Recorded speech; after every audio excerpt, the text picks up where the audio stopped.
আমার লাইফে কম বলে কিছু নাই, আমার লাইফে শুধু তুফান হবে, তুফান।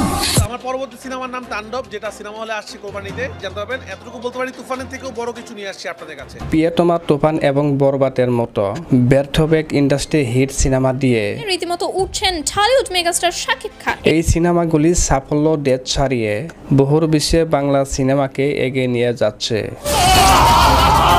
আপনার ছেলে একটা জানোয়ার। কেরিয়ারে 26 বছর পার করা এই সুপারস্টার যেন দিনকে দিন আরো জ্বলে উঠছেন। বরবাদের মতো ইতিহাস তৈরি করা সিনেমা দেওয়ার পর এবার আসছে তাণ্ডব নিয়ে।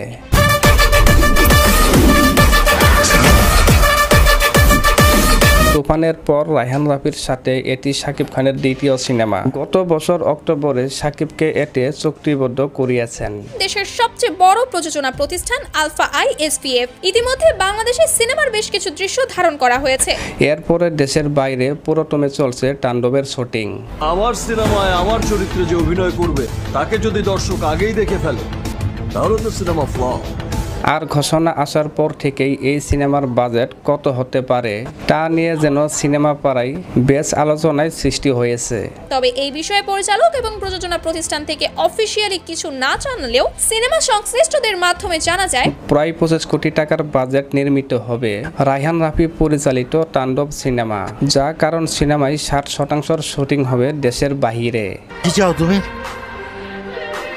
পুরা দেশ।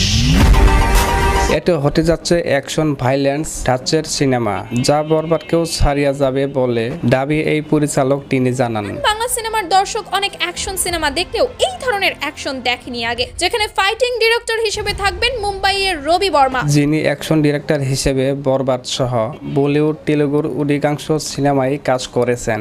এছাড়া গুঞ্জন উঠেছে এই সিনেমায় শাকিব খানের নায়িকা হিসেবে অপার বাংলার কোয়েল মল্লিককে দেখা যেতে পারে। আমি আমার ফিউচার নিয়ে ভাবি না। শো গ্যাস, আপনার কি মনে হয় তাণ্ডব কি পারবে বরবাদের সব রেকর্ড ভেঙে দিয়ে নতুন ইতিহাস তৈরি করতে? অবশ্যই কমেন্ট করে জানাবেন। আর এরকম সব আপডেট পেতে আমাদের চ্যানেলটি সাবস্ক্রাইব করে রাখবেন। ধন্যবাদ।